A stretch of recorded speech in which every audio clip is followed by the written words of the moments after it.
ॐ नमो भगवते वासुदेवाय।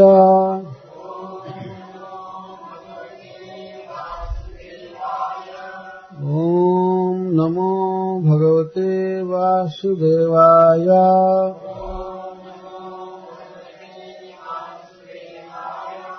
ॐ नमो भगवते वासुदेवाय।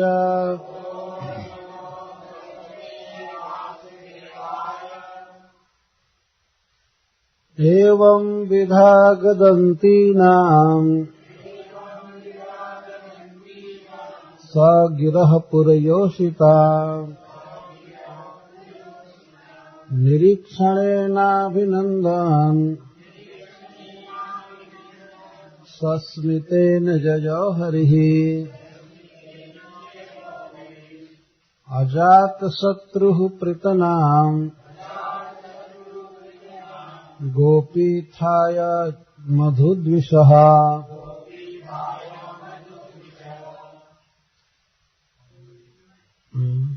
परेभ्यः शङ्कितः स्नेहात् प्रायुक्त चतुरङ्गिणी अथ दूरागतान् शौरिः कौरवान् विरहातुरान् सन्निवर्त दृढम् स्निग्धान् प्रायात् स्वनगरीम् प्रियैः। कुरुजाङ्गलपाञ्चालान्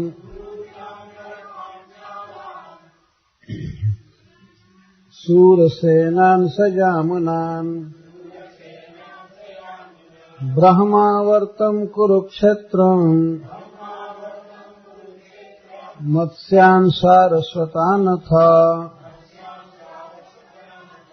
मरुधन्वमतिक्रम्य सौवीराभिरयोः परान् आनर्तान् भार्गवोपागात् श्रान्तवाहो मनाग्विभुः। तत्र तत्र तत्रत्यैः हरिः प्रत्युद्यतार्हणः सायं भेजे दिशं पश्चात् गविष्ठो गाम्भुविस्तदा। बोलने वाली श्री कृष्ण गिरह वचनों को पुरयोषिता हस्तिनापुर की नारियों का निरीक्षणेन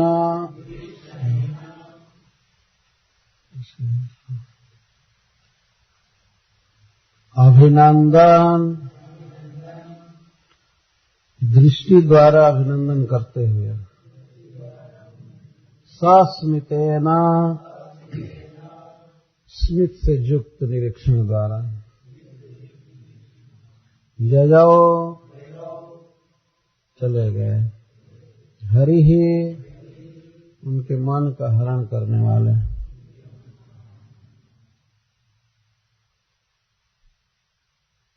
कल यह प्रसंग चल रहा था कि हस्तिनापुर की स्त्रियां भगवान कृष्ण के विषय में अनेक वार्ताएं कर रही थी और सबके मन और कान उधर खींच गए थे, आकर्षित हो गए थे, बहुत सुंदर बोल रही थी। और उनके अंतिम उद्गार यह थे कि अरे सखी, भगवान की रानियों ने, पत्नियों ने स्त्री जाति का मुख उज्ज्वल कर दिया, धन्य कर दिया, जिनके घरों से ये परम पुरुष कभी भी बाहर नहीं जाते हैं, सदा सुंदर सुंदर बोली द्वारा और अनेक वस्तुएं दे दे करके उन्हें प्रसन्न करने की चेष्टा करते रहते हैं। इस अंतिम बात पर भगवान श्री कृष्ण मुस्कुरा करके उन स्त्रियों की तरफ देखे और उन्होंने उनके वचनों का अभिनंदन किया। भगवान ऐसा नहीं संकेत किए कि ऐसा क्यों आप लोग बोल रहे हैं, क्या मैं इतना स्त्रैण हो गया हूं? ऐसा भगवान ने व्यक्त नहीं होने दिया, उनको अच्छा लग रहा था। यदि श्री कृष्ण को ये कहा गया कि ये उन स्त्रियों के घर में ही पड़े रहते हैं, कभी बाहर नहीं जाते हैं और अनेक वस्तुओं के द्वारा उनकी खुशामद करते हैं, तो भगवान को यह सुनकर अच्छा लगा, क्योंकि वास्तव में भगवान प्रीति के वश में है। उन स्त्रियों के, अपनी पत्नियों के प्रेम के वश में भगवान है। अन्यथा वे तो परम स्वतंत्र, परम ईश्वर हैं, उनको कौन कंट्रोल कर सकता है। पर उन स्त्रियों के प्रेम पास में भगवान बंधे हुए हैं, प्रेम परवश। अपने इस स्वभाव की गाथा हस्तिनापुर की नारियों के मुख से सुनकर भगवान को प्रसन्नता हुई और उनके वचनों का वे अभिनंदन किए। निरीक्षणेन अभिनंदन, कैसे अभिनंदन किए? वाणी से नहीं, भगवान वाणी से कुछ नहीं कहे, निरीक्षण के द्वारा कहे। निरीक्षण का अर्थ होता है ध्यान से देखना, इसको निरीक्षण कहते हैं। दर्शन का अर्थ तो होता है देखना, लेकिन निरीक्षण का अर्थ है बहुत गहराई से देखना, ध्यान से देखना। निरीक्षण से अभिनंदन किए। मनुष्य वचन से तो बहुत कम बात बोलता है, लेकिन नेत्रों से बहुत कह देता है। उद्धव संदेश में हम लोग पढ़ते हैं, एक रत्नाकर नाम के कवि हैं, वो कहते हैं कि जब भगवान संदेश भेज रहे थे उद्धव जी के द्वारा, नेक कही बैनन अनेक कही नयन न सो। भगवान श्री कृष्ण ने एक बात बोल रहे थे बैन से, वचन से, लेकिन नयन से अनेक बात बोल दिए। वे रो रहे थे गोपियों के विरह, उनके आंखों की दशा से अनेक बातें प्रकट हो रही थी। रही सही सो कही दिन हिचकी निशो, और जो भी बच्चा था वो हिचकी से कह दिए, रो रो करके फफक रहे थे गोपियों के विरह में, राधा रानी के विरह में, तो सब बात कह दी। तो वचन से तो बहुत कम बोले, वचन तो गदगद हो गया, लेकिन नेत्रों से बहुत कह दिए, और जो बच्चा था वो हिचकी से कह दिए। तो इस तरह से नेत्रों में बहुत शक्ति होती है। तो उन्हें हस्तिनापुर की जो सीताओं के वचन को भगवान ने निरीक्षण द्वारा अभिनंदन किया, उन्हें बधाई दिया। और कैसा निरीक्षण? सस्मितेन निरीक्षणेन, मुस्कान के साथ निरीक्षण, हंसी के साथ भगवान देखे और इसके बाद चले गए। तो श्रील सूत गोस्वामी यहाँ पर कहते हैं हरि ही जाओ, हरि चले गए, उनके आंखों से ओझल हो गए। हरि शब्द का अर्थ है उनके मन को सदा के लिए हर करके चले गए। उन स्त्रियों का मन भगवान के उसी निरीक्षण और मुस्कान में लगा रह गया जीवन। वे अपने मन को नहीं लौटा सकते।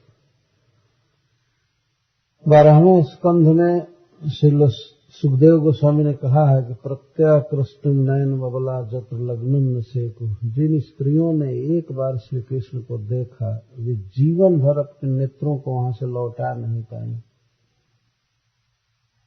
इतना भगवान सुंदर है कि मन को हर कर चले गए, नेत्रों की वृत्ति का हरण करके चले गए।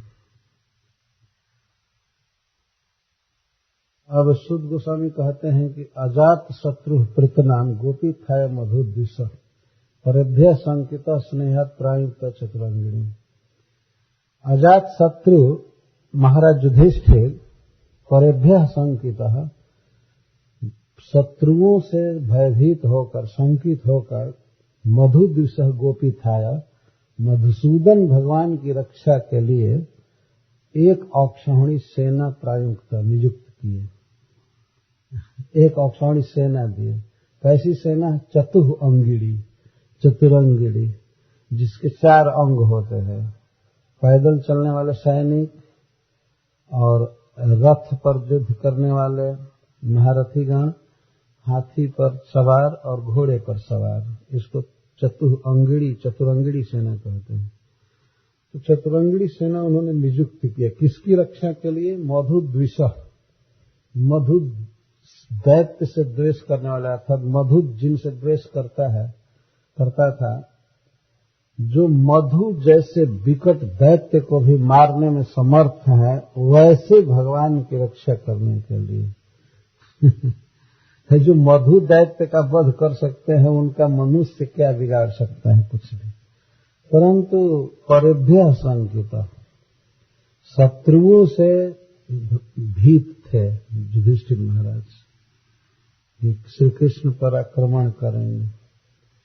इसमें प्रश्न हो सकते हैं, ऐसी क्यों अटपटांग कल्पना कर लिए? क्या भय है मधुसूदन को? उनका कोई क्या करेगा?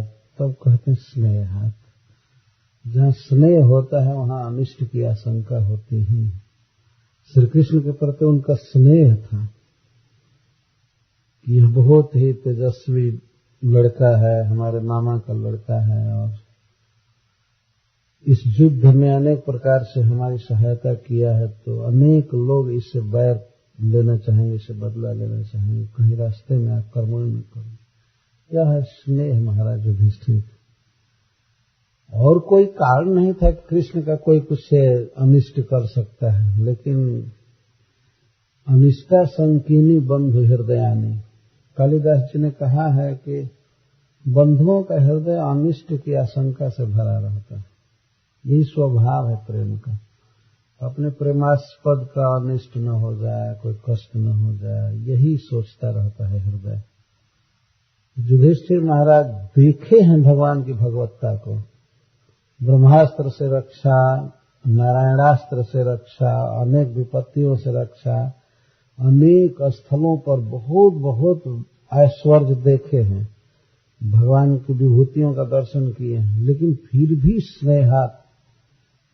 स्नेह ही उमड़ रहा था। और इसलिए एक औक्षणी सेना लगाया। अर्जुन भी साथ जा रहे थे, सात्यकी साथ थे, उसके बाद भी एक औक्षणी सेना लगाया। तो भगवान के साथ ये सारे कौरव, युधिष्ठिर आदि, ये सब साथ में ही चल रहे थे, बहुत दूर आ गए। अथ दूरागतान सौरी कौरवान विरहातुरान, सारे कौरव कुरुवंश में उत्पन्न हुए युधिष्ठिर आदि, ये सब हस्तिनापुर के लोग बहुत दूर तक चले आए भगवान को विदा देने के लिए। दूरागतान, जैसे अपने बंधुओं को विदा करने के लिए प्रायः लोग जाते हैं, तो युधिष्ठिर महाराज आदि जो कौरव थे वे बहुत दूर आ गए। दूरागतान, क्यों दूर आ गए? क्योंकि विरहातुरान, भावी विरह से बहुत व्याकुल हो रहे थे। हम कैसे कृष्ण के बिना रहेंगे, कैसे हमारा जीवन बीतेगा। यद्यपि वे राजा हो चुके थे, सारी सफलता महाराज युधिष्ठिर का चरण चूम रही थी, सब कुछ वैभव था, लेकिन कृष्ण के बिना ये सब बहुत विकल थे। तो कृष्ण के विरह से विकल हो रहे थे, इसलिए सब साथ जा रहे थे। दृढ़म स्निग्धान सन्निवर्त दृढ़म स्निग्धान प्रायत स्वनगरी प्रिय। दृढ़म स्निग्धान का अर्थ है वे दृढ़ प्रेमी थे। स्निग्ध का अर्थ होता है फॉलोअर, अनुगामी। स्नेह शब्द से स्निग्ध शब्द बना है। स्नेह का अर्थ होता है घी या तेल। ये स्नेह का स्वभाव होता है, वो बहता है, अगर ऊंचे स्थान पर रख दीजिए तो नीचे बहेगा, उसको स्नेह कहते हैं। तो स्निग्ध का अर्थ होता है जो पीछे पीछे चले, प्रेमी, अनुगामी। ये दृढ़ स्नेही थे, उनमें दृढ़ स्नेह था भगवान के प्रति, किसी भी स्थिति में टूटने वाला नहीं था। तो ऐसे दृढ़ प्रेमियों को भगवान सन्निवर्त्य, सम्यक निवर्त की, नहीं आप लौट जाओ भैया। महाराज युधिष्ठिर से भगवान कहते थे अब आप बहुत दूर आ गए, आप लोग लौट जाइए। आप लोगों को तो हस्तिनापुर लौटने में कई घंटा लग जाएगा, इतना दूर आ गए आप लोग लौट जाइए, मैं शीघ्र आऊंगा, आप चिंता मत कीजिए। इस तरह से समझा करके, आलिंगन करके फिर से भगवान विदा हुए। सन्निवर्त दृढ़ स्निग्धान, दृढ़ प्रेमियों को भगवान किसी तरह समझा बुझा करके लौटाए और स्वप्रिय ही या प्रिय ही का अर्थ है अपने प्रियजनों के साथ, सात्यकी और अर्जुन के साथ, उद्धव जी के साथ स्वनगरी प्रायात, अपने नगरी द्वारका की तरफ चले या आए वहां।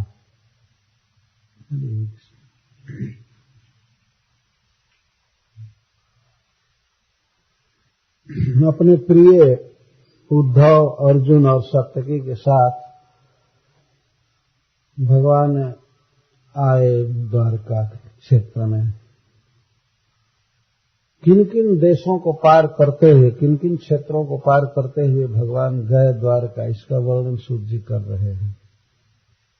इसमें क्रम विवक्षित नहीं है, ये ध्यान रखना चाहिए। भगवान जिन जिन स्थानों पर गए हैं क्रम से वर्णन नहीं है, इसके बाद यहाँ, इसके बाद यहाँ, ये क्रम नहीं दिया गया है। केवल स्थान का नाम दिया गया है जहां जहां भगवान गए।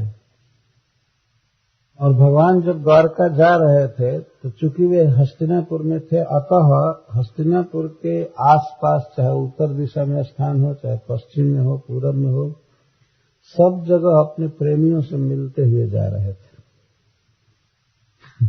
सीधा रूट नहीं पकड़े, हस्तिनापुर से इंद्रप्रस्थ और जयपुर और इस तरह से गुजरात होते हुए चले आए। वो सीधा रूट नहीं पकड़े, अपने प्रेमियों से मिलने गए, इसीलिए स्थान इस तरह से वर्णन किए गए। कुरुजांगाल स पांचालान, कुरुजांगल देश। कुरुजांगल देश बहुत प्रसिद्ध है। दिल्ली से उत्तर पश्चिम कोने में जो देश है उसको कुरुजांगल कहते हैं। उसी के भीतर कुरुक्षेत्र है। और उसके बाद पंचाल, पंचाल मतलब पंजाब, और इस समय पाकिस्तान का हिस्सा आ जाएगा। जाना है द्वारका, और इधर क्यों गए? पंचाल देश में भगवान के क्यों गए? क्योंकि वहां भी द्रौपदी के संबंध से, पांडवों के संबंध से भगवान के बहुत से संबंधी रहते थे, प्रेमी रहते थे, उनसे मिलने गए। तो कुरुजांगल गए, पांचाल गए और सूरसेनान सजामुनान, सूरसेन प्रदेश कहते हैं इधर हाथरस, आगरा, अलीगढ़, भरतपुर साइड, ये सूरसेन प्रदेश कहा जाता है। मथुरा मुख्य है। मथुरा गए और आसपास क्षेत्र में गए। सजामुनान, और जामुन प्रदेश में गए। जामुन प्रदेश का अर्थ है जमुना के तटवर्ती प्रदेशों में। इससे सिद्ध होता है कि भगवान उन स्थानों को भी देखने गए थे जिस समय ब्रज में रह करके जमुना के किनारे रास विहार आदि किए थे। जमुना के तटों पर भी घूमने गए थे, अपने प्रेमियों से मिलने गए थे। सजामुनन, ब्रह्मावर्तम और ब्रह्मावर्त। ब्रह्मावर्त कहते हैं कानपुर क्षेत्र को। जमुना जी और गंगा जी के बीच के प्रदेश को, हिमालय तक और प्रयागराज से लेकर के, इसको ब्रह्मावर्त कहा जाता है। तो इस क्षेत्र में भी भगवान गए। ब्रह्मावर्तम कुरुक्षेत्रम, और कुरुक्षेत्र क्रम नहीं यहाँ पर अभिप्रेत है, पहले ही समझ लेना चाहिए। कुरुक्षेत्र गए।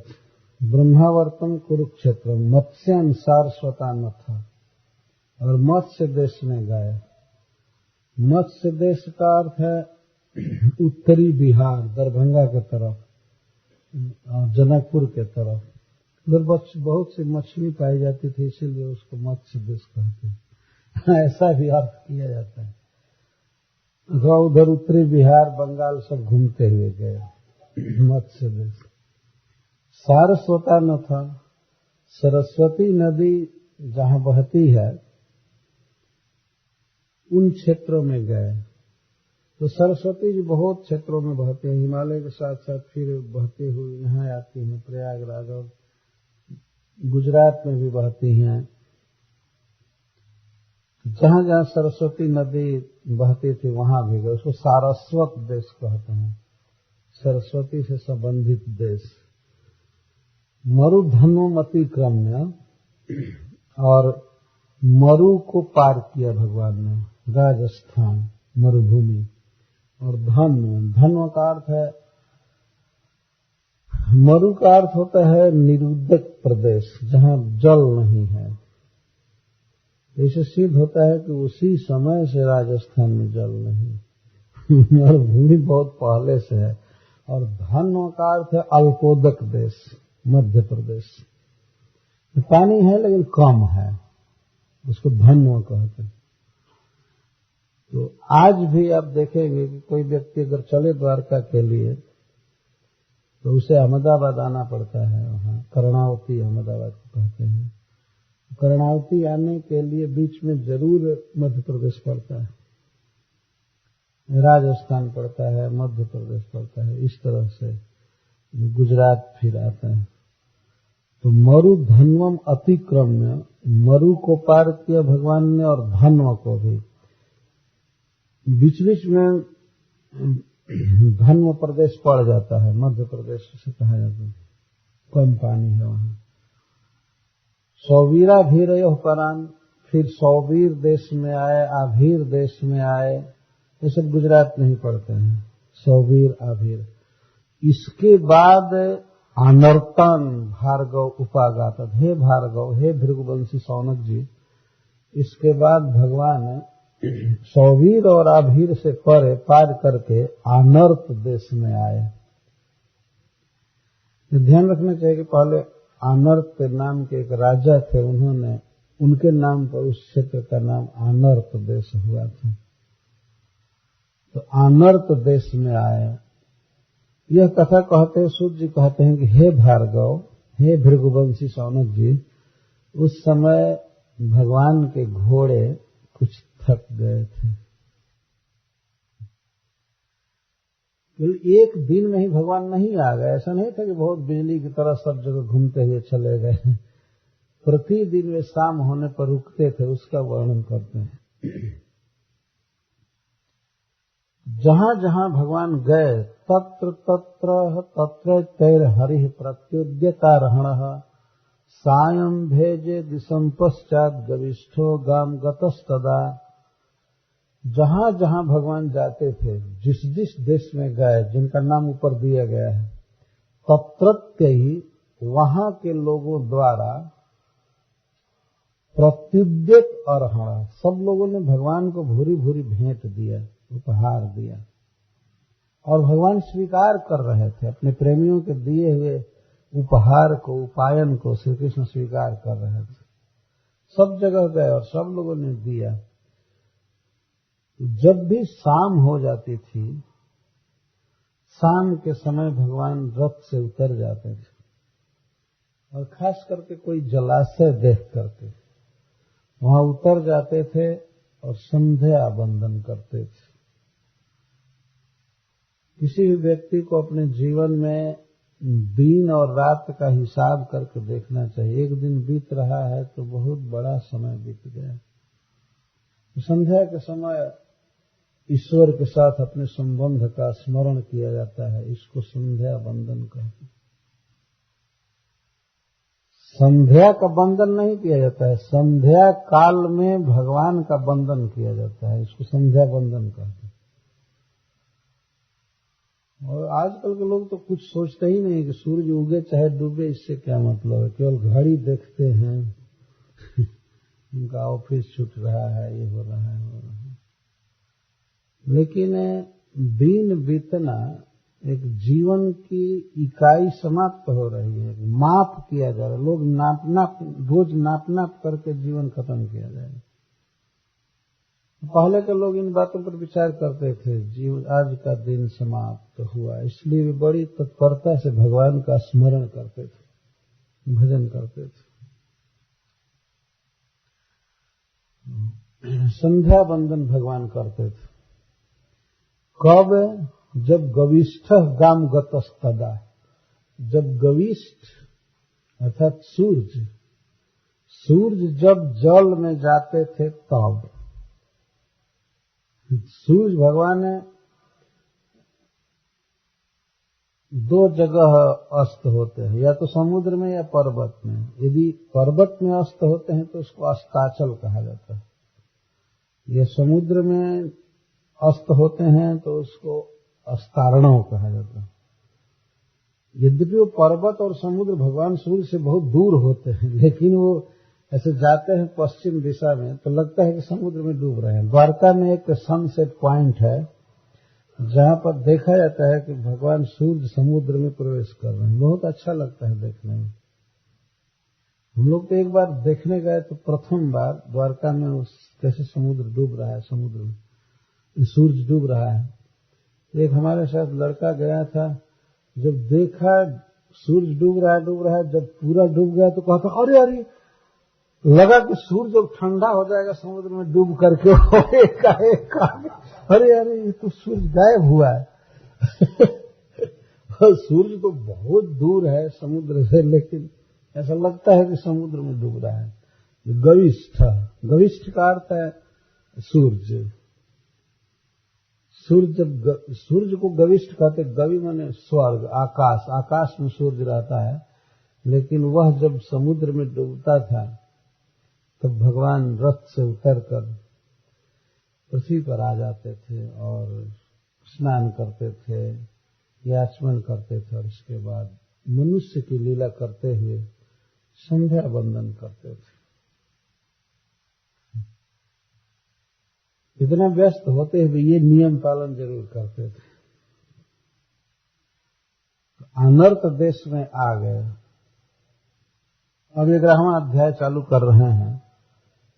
श्री सूत गोस्वामी कहते हैं कि आनर्तान सौपव्रज स्वृद्धान जनपदान स्वकान दधमौ दर्वरम तेषाम विषादम समयन्निवा। अनर्त देश में अपने क्षेत्र में आकर भगवान बिल्कुल द्वारका के पास, और द्वारका वासियों के और द्वारका के आसपास के जनता के शोक को नष्ट करने के लिए, शोक नष्ट करते हुए से अपना शंख बजाए। दधमौ दरवरम तेषाम विषादम समयन्निवा। दर का अर्थ होता है शंख, और दरवर का अर्थ है श्रेष्ठ शंख। जितने भी संसार में शंख हैं, सबसे श्रेष्ठ शंख है पांचजन्य। वह विजय का सूचक शब्द निकालता है, पांचजन्य। भगवान उसे बजाते रहते हैं। ब्रज में भी बांसुरी बजाते हैं, और ब्रज छोड़ने के बाद शंख बजाने लगते हैं। भगवान बड़े शौकीन है, रसिक है। यद्यपि शंख गीत के लिए नहीं बजाया जाता है, शंख एक अस्त्र है। जब युद्ध में बजाया जाता है तो शत्रुओं के कान के पर्दे फाड़ देता है वो शंख, बहरे हो जाते हैं, लड़ेंगे क्या, उनका दिल दहला देता है। ब्रज छोड़ने के बाद मथुरा से भगवान युद्ध में ही रहे प्रायः। वे शंख धारण करते, शंख, चक्र, धनुष और गदा। यहाँ पर शंख का उपयोग भगवान अपने बंधुओं के शोक का नाश करने के लिए कर रहे हैं। जैसे द्वारका पहुंच करके मानो उन्होंने सीटी दिया कि मैं आ गया हूं, चिंता मत कीजिए। रथ पर खड़े होकर के भगवान शंख बजा रहे हैं। दधमौ का अर्थ बजाए, दरवरम शंख श्रेष्ठ, तेषां विषादम समयन्निवा।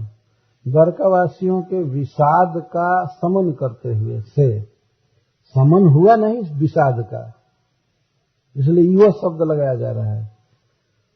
श्री कृष्ण के विरह का जो दुख है वो श्री कृष्ण के शंख वादन से ही समाप्त नहीं हो जाएगा।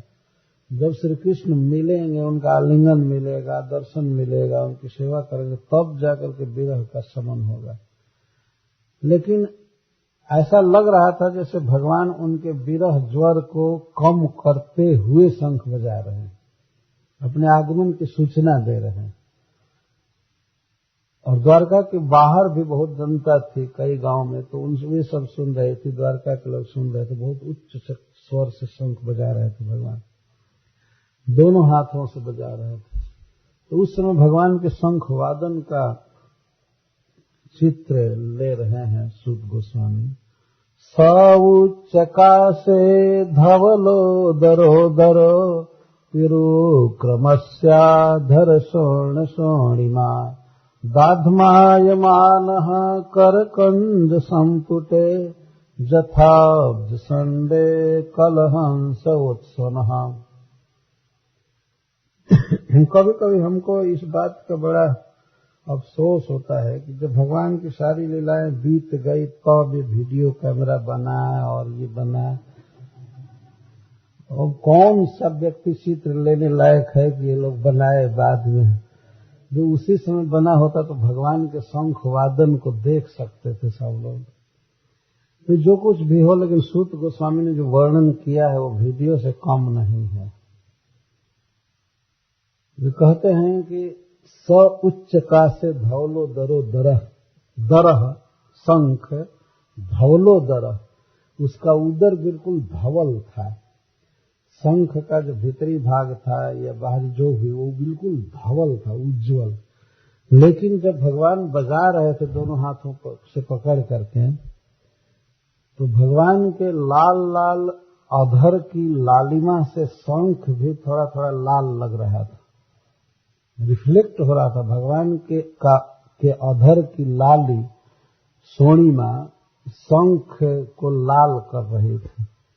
एक तो हाथ भी लाल था, तो हाथों पर बैठा हुआ था और उच्च स्वर से भगवान बजा रहे थे। तो ऐसा लग रहा था कि जैसे कोई राजहंस खुद सुंदर दो लाल कमल पर बैठ करके उच्च स्वर से बोल रहा है।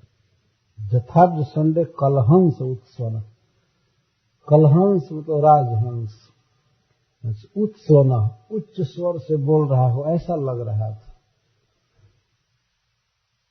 कोई व्यक्ति मन में चिंतन कर सकता है, कोई हंस दो कमल पर बैठा हो और उच्च स्वर से गा रहा हो, बोल रहा हो, ऐसा शंख लग रहा था। और उरुक्रमस्य अधर सोण सोणिमा, उरुक्रम के श्री कृष्ण के अधर की लाली से लाल हो गया था। भगवान के जो अधर हैं बिल्कुल लाल रहते हैं स्वाभाविक। भगवान कभी भी लिपस्टिक नहीं लगाए, कभी जरूरत ही नहीं पड़ी भगवान को इसकी। और इतना लाल है कि उससे शंख लाल हो गया। अद्भुत है भगवान, भगवान के सारे अंग अद्भुत। और हाथ भी लाल, उनका हाथ का जो तलवा है वो लाल, बाहर श्याम रंग के हैं, लेकिन पैर का तलवा, हाथ का तलवा, अधर, ये सब बिल्कुल लाल। तो वह शंख बहुत सुंदर लग रहा था भगवान के हाथों में और भगवान के ओठों से सट करके। क्या यह किसी वीडियो से कम है क्या वर्णन? कम नहीं है वास्तव में। कोई भी व्यक्ति ध्यान कर सकता है कि भगवान किस तरह शंख वादन कर रहे हैं और भगवान का अभिप्राय क्या है शंख बजाने में। अपने स्वजनों के विरह ताप को दूर करना। बहुत काल द्वारका से बाहर थे, सब उनके लिए चिंतित थे, और वो भी बाहर कहाँ थे? युद्ध में थे। बहुत अनिष्ट की आशंका होती रहती थी, जो देखे बिना लोगों को चैन नहीं था।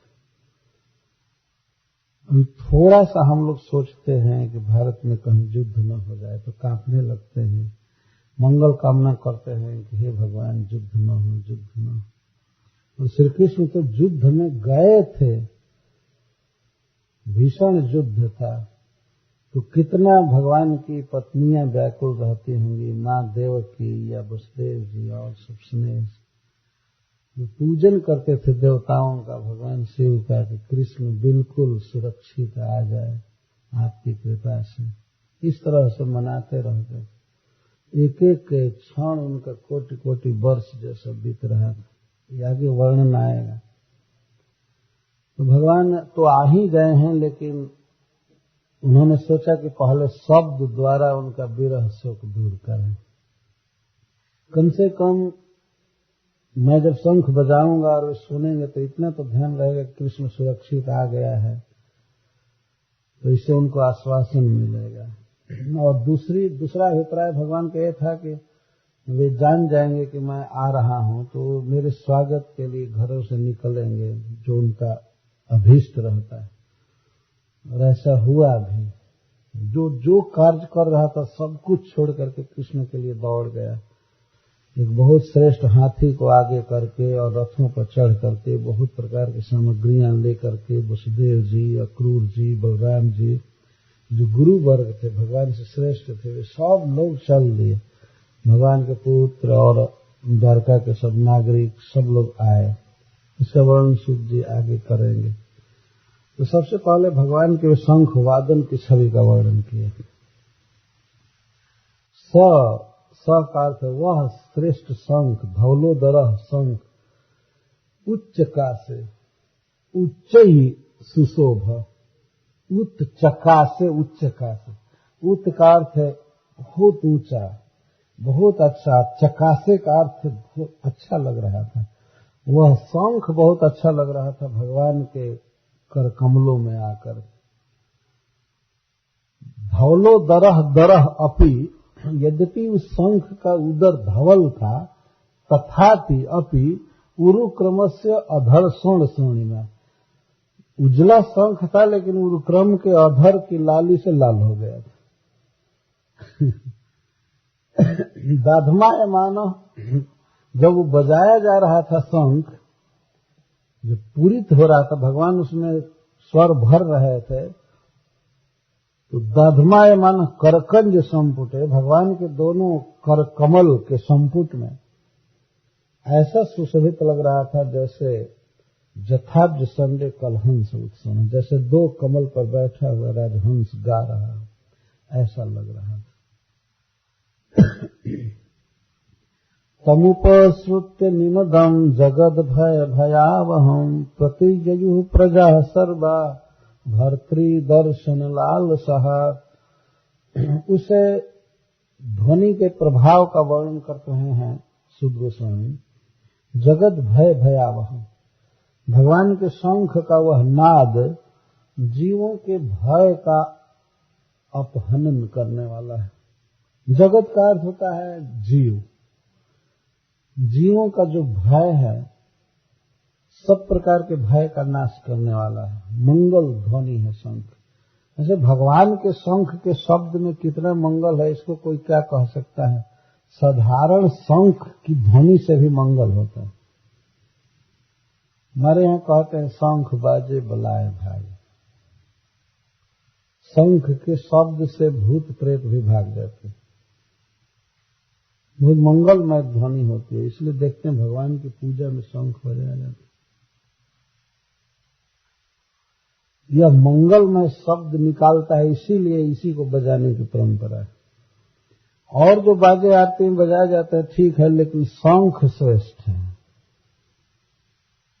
शंख की ध्वनि की जाती है, पूजा के शुरू में या बीच में भी बजाया जाता है।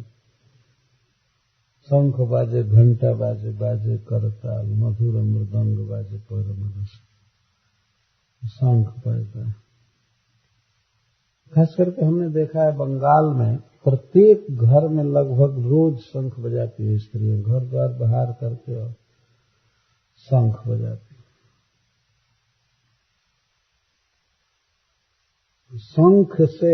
शंख के ध्वनि से मंगल होता है। ऐसे भी साधारण शंख भी बजाया जाए और फिर भगवान जिस शंख को बजा रहे हैं वो दिव्य शंख, वह क्यों नहीं जीवों के जन्म मरण आदि अज्ञान का नाश कर सकता है, दुख का नाश कर सकता है। जगत भय भयावह, जीवों के भय को भय देने वाला है वो। जगत भय भयावह, जीवों को जिससे भय है काल से मृत्यु से, उनको भी भयभीत करने वाला है पांचजन्य का स्वर। तो ऐसे स्वर को उपश्रुत्य खूब सावधानी से सुनकर और लोग समझ गए कि श्री कृष्ण शंख बजा रहे हैं। और लोगों के शंख नाद को भी वो सुने थे, लेकिन भगवान जैसा शंख बजाना दूसरे लोग नहीं जानते। तो लोग पहचान गए थे कि श्री कृष्ण शंख बजाते हैं तो ऐसे बजाते हैं। वे सब आए श्री कृष्ण के पास। भर्तृ दर्शन लालसा प्रति ययु प्रजा सर्वा भर्तृ दर्शन लालसा।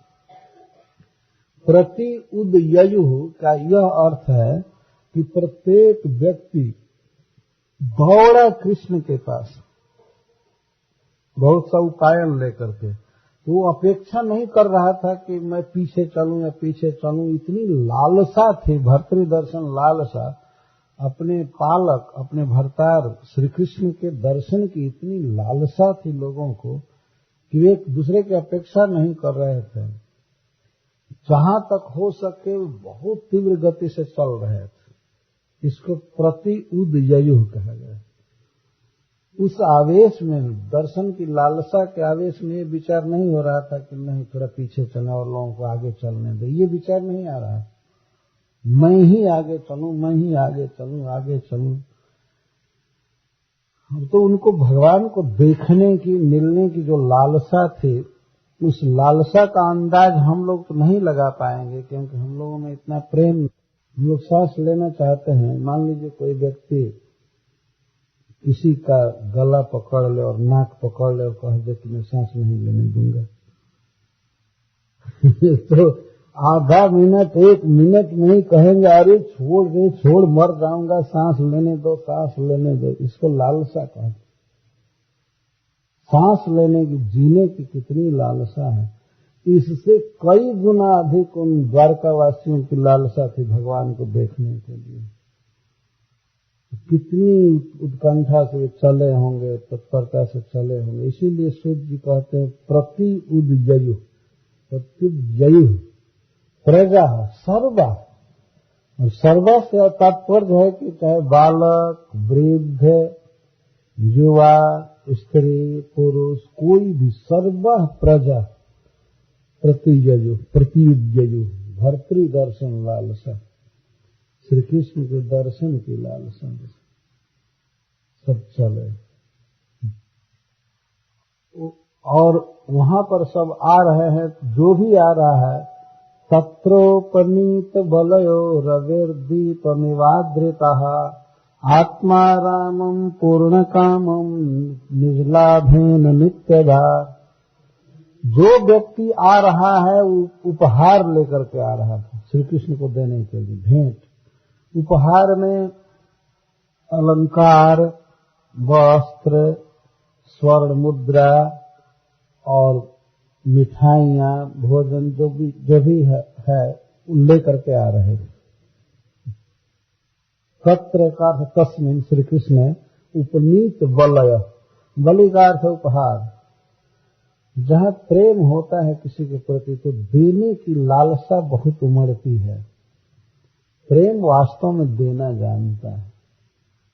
आप देखे होंगे संसार में जहां भी स्नेह होता है तो स्नेह में व्यक्ति देता है और तृप्ति नहीं मानता है।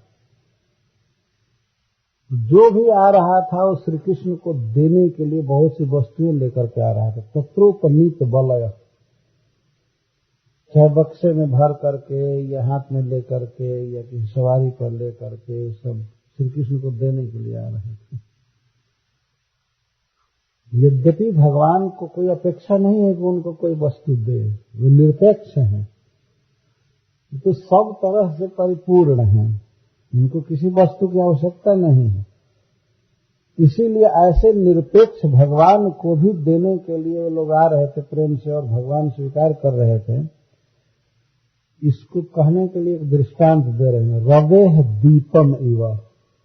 जैसे कोई व्यक्ति सूर्य को दीपक दिखावे, दीपक दे कि हे भगवान सूर्य, ये दीपक ले लीजिए, आपके काम आएगा।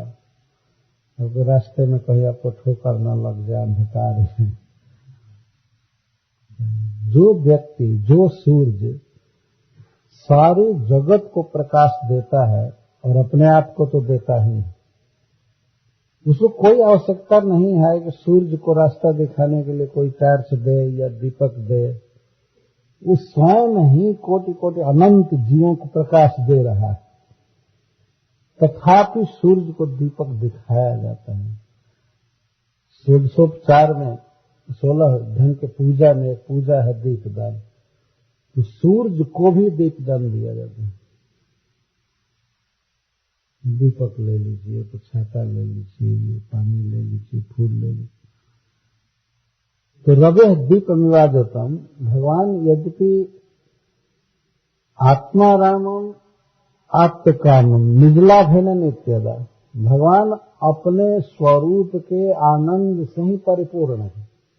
उनको किसी की कोई वस्तु की पूजा कोई जरूरत नहीं है और आत्मा में रमण करते हैं, किसी वस्तु में सुख का अनुभव करते ही नहीं है। तथापि उनको देने के लिए लोग लाए और भगवान ने स्वीकार किए, फिर भी दिए। यह उनके प्रेम का सूचक है। उन्हें ये भावना नहीं थी कि ये तो ईश्वर है, ये भगवान है, इनको क्या देना है। जहाँ प्रेम नहीं होता है तो आदमी वहां ये नाना प्रकार का बहाना करता है। एक बार एक व्यक्ति बोल रहा था, हरियाणा में मैं गया था, प्रोग्राम था, तो लगा बहस करने। जब मैंने पत्रम पुष्पम फलम तोयम की व्याख्या किया, भगवान को अर्पण करना चाहिए, भगवान ने गीता में कहा है, ऐसा करने से उस अर्पण करने वाले व्यक्ति का ही कल्याण होता है।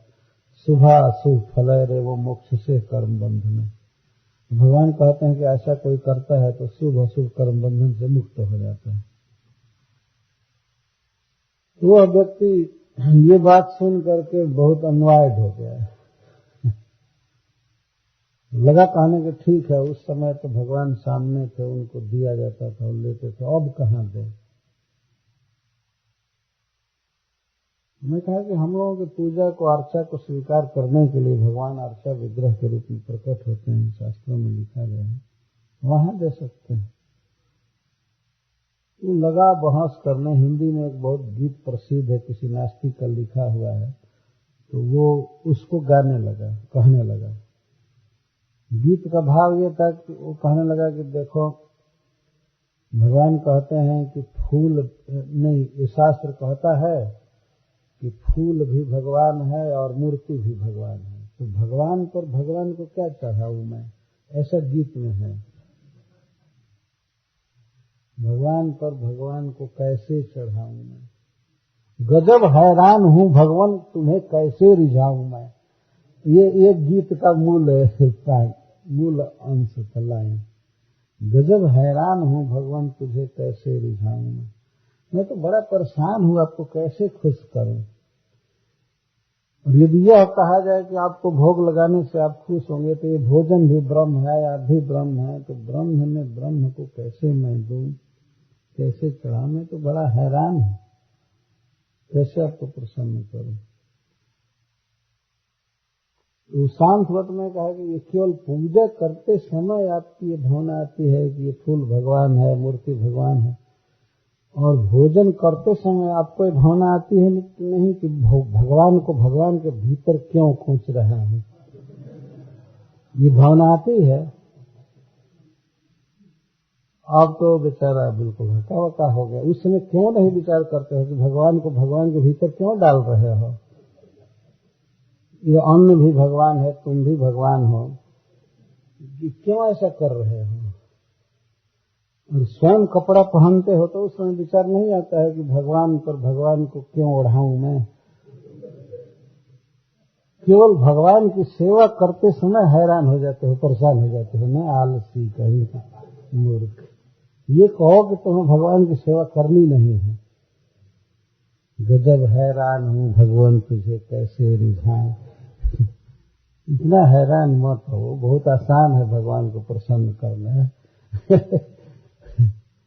जैसे हम स्वयं ड्रेस पहन रहे हैं, प्रतिदिन आयरन देते हैं और करते हैं, क्या हम भगवान का ड्रेसिंग नहीं कर सकते। वो करते समय हैरान होता है, परेशान हो जाते। रोज खाते हैं, पकाते हैं, क्या भगवान के लिए नहीं बना सकते, नहीं पका सकते, नहीं भोग लगा सकते। अरे जो प्रेमी है वो भगवान को देगा ही। एक बार तो एक व्यक्ति यहां तक कह दिया, अरे आप लोग तभी भोग लगाते हैं जब भगवान खाते नहीं, डायरेक्ट खाने लगेंगे तो आप लोग देंगे नहीं उनको। ऐसा कहने लगा। एक मूर्ख कहेंगे, हम लोग रोज भोग लगाते हैं, पत्नी खाती है, बच्चे खाते हैं, स्वजन और मेहमान खाते हैं, तो नहीं देते हैं क्या खाने के लिए? यदि वास्तव में भगवान खाने लगे डायरेक्ट है तब तो और ज्यादा दिया जाएगा। नहीं देने वाला तो नहीं खाते तब भी नहीं देगा। जब वो खा करके छोड़ देते हैं पूरा पूरा, तब तो लोग देते ही नहीं है। और कहीं वास्तव में सब ले जाएं वैकुंठ और खा जाएं तो तब कौन देगा? जो प्रेमी नहीं हो तो बिल्कुल नहीं देगा, और प्रेमी है तो भगवान यदि डायरेक्ट खाने लगे और लेने लगे तो और ज्यादा देगा। हम रोज बच्चे को खिलाते हैं, बच्चा खा जाता है तो क्या माँ उसे नहीं खिलाती है? और प्रेम से खिलाती है, ज्यादा पिलाती है। ये तो प्रेम का स्वभाव। द्वारका के लोग ऐसे प्रभु को उपायन दे रहे हैं जो प्रभु संसार को, सभी जीवों को प्रत्येक वस्तु दे रहे हैं। जो भी भोजन है या पहनना है, जूता कपड़ा, खाने का सामान, घर मकान, सब उनकी बहिरंगा शक्ति है, उन्होंने दिया है, तथापि उनको दिया जाता है। जैसे कोई व्यक्ति गंगा जी की पूजा करने जब जाता है, हम लोग देखे हैं बनारस में रह करके इस बात को, गंगा जी का पूजन करने जाती है कोई माता जी तो घर से पानी लेकर के नहीं जाती है। उनकी पूजा में जल अर्पण करना एक बहुत बड़ी पूजा है, जल बार बार अर्पण किया जाता है। प्राय सभी पूजा के शुरू में अंत में जल अर्पण किया जाता है। यह गच्छ यह तिष्ठ इदम गृहाण, ये कह करके यहाँ आइए, यहाँ बैठिए, ये लीजिए कि पुष्पम समर्पयामी, तो जलम समर्पयामी, गंधम समर्पयामी, तो उसमें जलम समर्पयामी पूजा, जल अर्पण करता है। तो माता जी लोग इधर से लोटा बिल्कुल खाली ले जाती हैं और गंगा जी का पानी भर लेती हैं, और गंगा जी का पूजन करना होता है तो गंगा जी को वही पानी जलम समर्पयामी वही जल देती। गंगा जी का पानी गंगा जी को अर्पण किया जाता है, फिर भी गंगा जी उसको ग्रहण करती है, और गंगा जी को ऐसा लगता होगा कि हमको पानी दिया जा रहा है। जिनमें अथाह जल है, हिमालय से लेकर गंगा सागर तक कितने जीव पी रहे हैं, नहा रहे हैं, तृप्त हो रहे हैं, फिर भी वही गंगा जी का पानी यदि गंगा जी को दिया जाता है तो वह व्यक्ति गंगा जी का भक्त कहा जाता है, और गंगा जी उस पर प्रसन्न होती हैं, मानती हैं कि इसने हमको दिया। इसी प्रकार से वास्तव में सारी वस्तुएं भगवान की हैं, उन्होंने दिया है, पर इन्हीं वस्तुओं में से कोई व्यक्ति भगवान को अर्पण करता है तो भगवान मानते हैं कि इसने हमको दिया, यह भगवान का स्वभाव है। श्रील सूत गोस्वामी यहाँ दृष्टांत दे रहे हैं, रवे दीपम इव आद्रिता। बड़े श्रद्धा से युक्त थे, आदर से दे रहे थे भगवान को, और भगवान प्रेम से स्वीकार कर रहे थे। यदि कोई दौड़ता था, धक्का था कि हमारा लीजिए, हमारा लीजिए, तो भगवान उसे ले रहे थे, लेकर के रथ पर रख रहे थे और ले जाएंगे अपने घर, रुक्मिणी जी के यहाँ, चाहे सत्यभामा जी के यहाँ, चाहे बच्चों को खाने को देंगे, चाहे प्रसाद बांटेंगे, जो भी। लेकिन भगवान स्वीकार कर रहे थे। कौन भगवान स्वीकार कर रहे थे? उसको सूत जी कहते हैं आत्मारामम पूर्ण कामम निजलाभेन नित्य। जो अपने स्वरूप में ही रमण करते हैं, स्वरूप के आनंद से ही परितृप्त हैं, वे प्रभु उनके उपहार को स्वीकार कर रहे थे। उनसे क्या जरूरत है बताइए? क्या सूर्य को किसी दीपक की जरूरत है? जो सारे जगत को उद्भासित करता है, सबको प्रकाश देता है, अपने लिए तो प्रकाश देता है, ये सारे जगत को देता है, उसको क्या दीपक से हेल्प मिलेगा? बल्कि नासमझ व्यक्ति होगा जो भक्ति तत्व से अनभिज्ञ होगा, वो दीपक दिखाते हुए सूर्य को कहेगा कि क्या ब्लाइंड, ये मूर्खता है। सूर्य को दीपक की जरूरत है, लेकिन फिर भी आपने देखा होगा सूर्य को दीपक दिखाया जाता है, दिया जाता है कि सूर्य भगवान अपना काम चलाएंगे अंधकार में।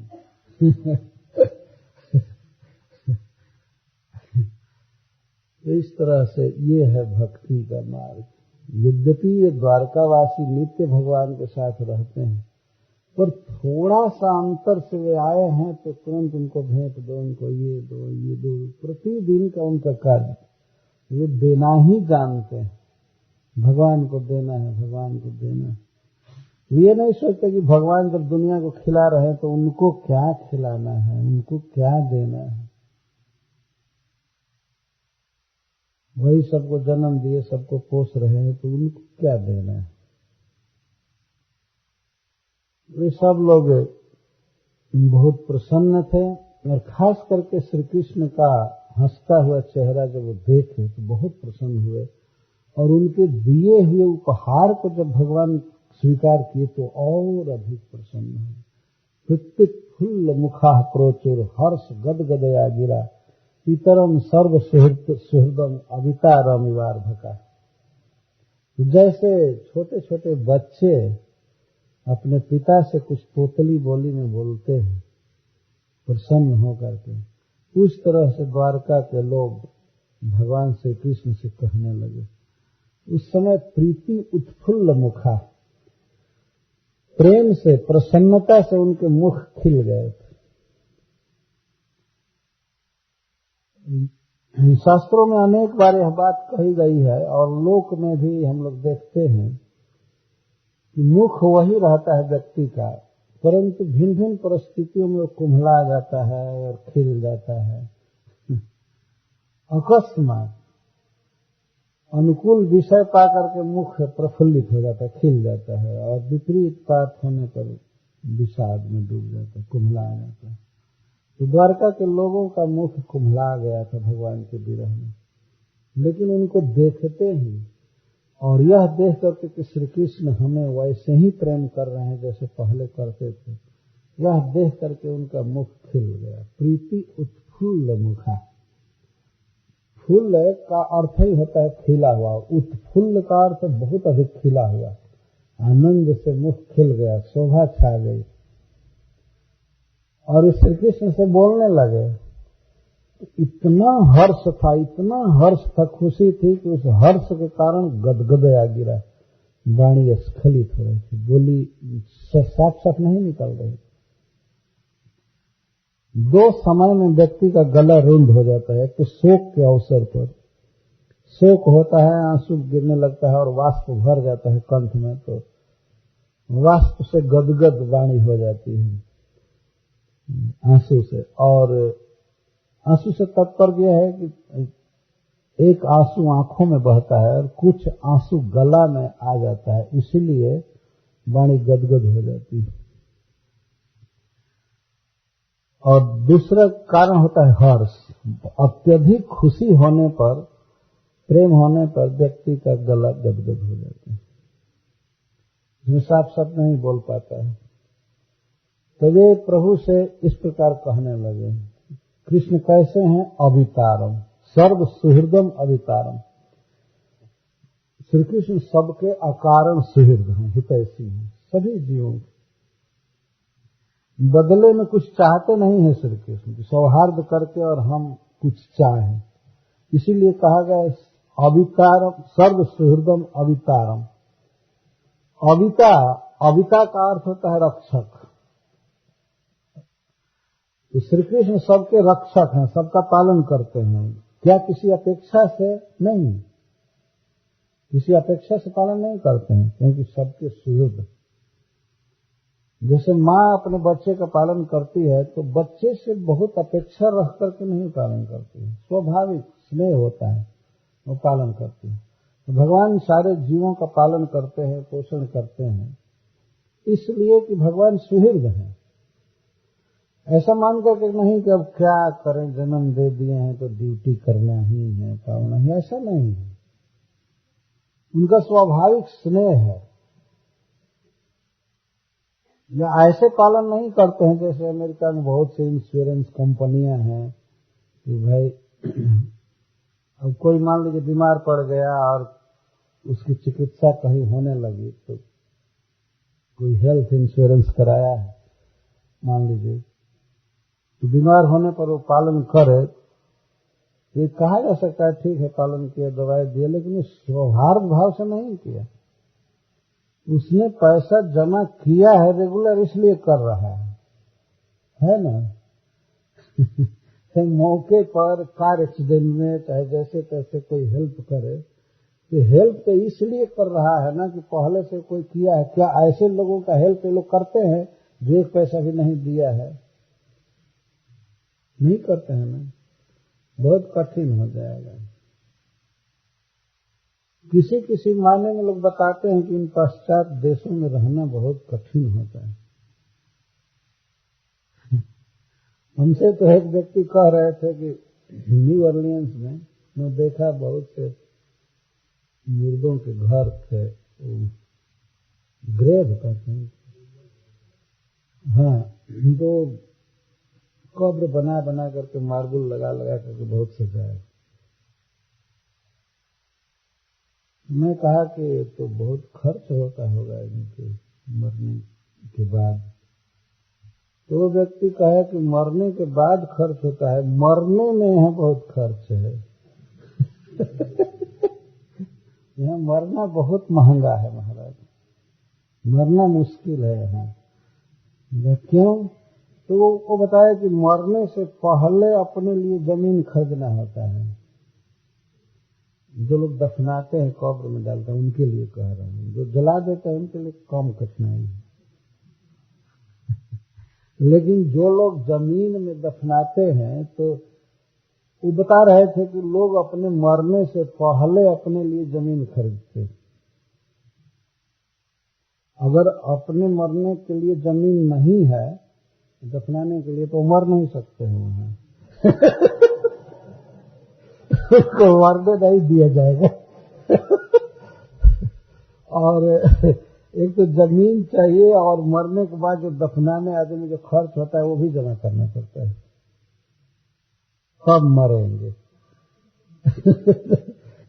तो मरना मुश्किल है। तो यह जीना तो कठिन है ही, इस देश में मरना भी बहुत कठिन है। जबकि मरना इतना आसान है, स्वाभाविक है, लेकिन वो भी कठिन है। इतना इतना इंश्योरेंस करा करके सब लोग थोड़ा पालन करते। हम लोग इतना प्रकाश ले रहे हैं शुरू से, जब से जन्म हुआ है, इसका कोई इंश्योरेंस है क्या? बताइए। या भगवान दे रहे हैं सूर्य के द्वारा लाइट या हवा पानी, क्या इसके बदले वो कुछ चाहते हैं? नहीं। सर्व सुहृदम, सुहृदम सर्वभूतानां में सभी जीवों के स्वाभाविक हितैषी है, सुहृद है, तो पालन कर रहे हैं। शुद्ध गोस्वामी जी कहते हैं कि श्री कृष्ण सबके सहज सुहृद, ऐसे स्वाभाविक सुहृद से वे लोग उसी तरह से कहने लगे तोतली बोली में, गदगद वाणी में, जैसे अर्भका पितरम युवा, जैसे छोटे छोटे बच्चे अपने पिता से कुछ कहने लगे, अपने पिता के गुणों को गाने लगे। वे कहते हैं नताः स्मते नाथ सदांघ्रि पंकजम वीरिंच वैरिंच सुरेंद्र वंदितम परायणं क्षेममिहेच्छतां परं न यत्र कालः प्रभवेत् परप्रभुः। हे नाथ, हे हमारे रक्षक, हे हमारे पालक, आप हमारी रक्षा कीजिए। यह रक्षा का तात्पर्य है कि हमें विरह में मारिए मत, आप ही हमारे नाथ। सभी जीवों के नाथ हैं भगवान, इसलिए उनको जगन्नाथ कहा जाता है। यहाँ पर नाथ शब्द आया। जगन्नाथ का अर्थ होता है जगत, जगता, जीवा नाम नाथ है जगन्नाथ, जो जीवों के नाथ हैं। नाथ शब्द में 9 अर्थ शब्द बने हुए हैं। नाथ का अर्थ होता है रक्षक, पालक, प्रिय, सब तरह। श्री कृष्ण ही सभी जीवों के पिता हैं, माता हैं, बंधु हैं, भाई हैं, रक्षक हैं, पालक, इसलिए उनको नाथ कहा जाता है, जगन्नाथ, सारे जीवों के नाथ। तो द्वारकावासी कहते हैं कि नताः स्मते नाथ सदांघ्रि पंकजम, हे नाथ, हम सदा ते अंघ्रि पंकजम नता है, हम आपके चरण कमल में सदा नत हैं, शरण में हैं, प्रणाम कर रहे हैं। नतः का अर्थ होता है शरण में होना, झुक जाना। हम आपके चरण पंकज की शरण में हैं। भगवान के चरण पंकज को देख देख करके वर्णन करना। नता स्मते नाथ सदा अंघ्रि पंकजम। कथम भूतम अंघ्रि पंकजम। अंघ्रि का अर्थ होता है चरण और पंकज का अर्थ है कमल। अंघ्रि पंकजम का अर्थ है चरण पंकज, चरण कमल। हम आपके चरण कमलों में सदा ही नत हैं, अवनत हैं, शरण में। कैसा चरण? विरिंच वैरिंच सुरेंद्र वंदितम। विरिंच ब्रह्मा और वैरिंच ब्रह्मा के पुत्र सनकादि आदि, शिव जी या सनक सनंदन आदि। और सुरेंद्र का अर्थ है देवराज इंद्र, बड़े बड़े देवता। तो आपके चरण कमलों की वंदना कौन कौन करते हैं? विरींच, वैरींच और सुरेंद्र। जितने भी बड़े बड़े लोग हैं इस ब्रह्मांड में, वे सब भगवान कृष्ण के भक्त हैं। ये थर्ड क्लास के जो लोग हैं वो नहीं कृष्ण को जानते हैं, बिल्कुल मूर्ख। दूसरा दूसरा इष्ट देव मानकर पूजते हैं, ये करो वो करो। लेकिन ब्रह्मा जी, शिव जी, सनक सनंदन आदि, नारद जी, ये सब भगवान कृष्ण के भक्त हैं। ये सब श्री कृष्ण के चरण शरण में। विरिंच वैरिंच सुरेंद्र वंदितम। और द्वारका के लोग ऐसे अंदाज से नहीं बोल रहे हैं। वास्तव में शिव जी, ब्रह्मा जी, नारद जी, सनकादि के द्वारका आया करते थे और द्वारकावासी देखे हैं कि आया करके श्री कृष्ण के चरण पंकज में लोग प्रणाम करते रहते थे सदा। लगातार वो लोग आते रहते थे। विरिंच वैरिंच सुरेंद्र वंदितम। ब्रह्मा जी और ब्रह्मा जी के पुत्रों द्वारा और सुरेंद्र द्वारा आपके चरण कमल वंदित हैं। परायणम क्षेम निहक्षताम परम। और जो व्यक्ति क्षेम चाहता है, अपना हित चाहता है, जन्म मृत्यु से या काल से परे जाना चाहता है, उस व्यक्ति के लिए परम परायणम, परम शरण आपके चरण पंकज। इस संसार में व्यक्ति चाहता है कि हमें अभय मिले, मैं मरूं नहीं, मैं सुखी रहूं। इसके लिए चाहिए कि भगवान के चरणों की शरण ले। क्षेमम इच्छताम यह अस्मिन संसारे। इस संसार में जो क्षेम चाहता है, हित चाहता है, कल्याण चाहता है, उसके लिए परम परायण आपके चरण। क्षेम का अर्थ होता है सर्व दुख विवर्जित, सर्व सुख प्राप्ति लक्षण कल्याण, जिसमें कोई दुख न हो, सारा दुख से व्यक्ति मुक्त हो जाए और सब सुख प्राप्त हो, इसको क्षेम कहा जाता है। क्षेम शब्द का प्रयोग कई बार शास्त्रों में किया गया है। परायण, हरिबोल नीलमणि, सुनिए सावधान होकर के। परायणम क्षेम निहक्षताम परम। क्षेमम इच्छताम, क्षेम चाहते हैं तो कौन क्षेम नहीं चाहते हैं? तो इस संसार में कौन व्यक्ति नहीं चाहता है कि मैं सुखी रहूं, मुझे कोई दुख ना हो और जो भी दुख है वो छूट जाए और परमानंद प्राप्त हो, एक इटर्नल लाइफ प्राप्त हो, इटर्नल प्लेस प्राप्त हो, इटर्नल स्वजन मिले, ये सभी चाहते हैं। लेकिन ऐसा चाहने वाले चाहे जो भी उपाय करें नित्य जीवन पाने के लिए, सुखी होने के लिए, वो नहीं पा सकते। उसके लिए पर एकमात्र स्थान है, एकमात्र साधन है श्री कृष्ण का चरण कमल। कोई व्यक्ति भगवान को अपने आश्रय के रूप में ले लेता है, भगवान के चरणों की शरण में आ जाता है, तो वह निर्भय हो जाता है। नजत्र कालः प्रभवेत परः प्रभु। काल वास्तव में परेशान प्रभु, ब्रह्मा आदि का भी शासक है। एक दिन ब्रह्मा जी को भी अपना पद छोड़ना पड़ता है, इसलिए काल को पर प्रभु कहा गया, सबसे श्रेष्ठ प्रभु। और पर प्रभु का अर्थ है परेशान, ब्रह्मादिनाम अपि प्रभु, कंट्रोलर। कालह का विशेषण है परह प्रभु। ब्रह्मा शिव आदि भी काल के वश में है, पर ऐसा काल भी न जत्र प्रभवे। जो श्री कृष्ण की शरण में रहते हैं उन पर प्रभाव नहीं डाल पाता है, उनका प्रभु नहीं है। जो लोग काल जयी होते हैं, काल से परे होते हैं, काल कुछ नहीं कर सकते। जो काल सारे जगत को नष्ट करता है, जन्म देता है, मृत्यु देता है, बहुत परिवर्तन करता है, वह काल भगवान के भक्तों का कुछ भी नहीं बिगाड़ सकते। न जत्र कालः प्रभवेत् प्रभु। जत्र का अर्थ है अंघ्रि पंकज। भगवान के चरण कमल में रहने वाले पर काल का कोई प्रभाव नहीं होता। इस बात को भागवत में कई बार दिखाया गया है। जब ध्रुव महाराज वैकुंठ जाने वाले थे, भगवान के धाम से विमान लेकर के नंद और सुनंद आए और आकर के उन पार्षदों ने कहा कि महाराज, भगवान उत्तम श्लोक ने ये विमान भेजा है, आप इस पर आरूढ़ होइए और चलिए वैकुंठ। ध्रुव महाराज जी के लिए अब इससे सुंदर संवाद क्या हो सकता था। बहुत तृप्त हुए इन वचनों से। वे स्नान किए और इसके बाद वहां जो ऋषि मुनि थे बहुत दीर्घजीवी, उनके चरणों में प्रणाम करने लगे। वैकुंठ जाना है, लेकिन उसी दीन भाव से ध्रुव जी ऋषियों को, साधुओं को प्रणाम कर रहे हैं, आज्ञा ले रहे हैं। मैं भगवान के पास जा रहा हूँ, मुझे आशीर्वाद दीजिए। थोड़ा भी अभिमान नहीं था कि ये लोग तो तपस्या करके मर रहे हैं लाखों वर्ष और मैं थोड़े ही समय में चल दिया। ऐसा अभिमान नहीं था, नम्रता।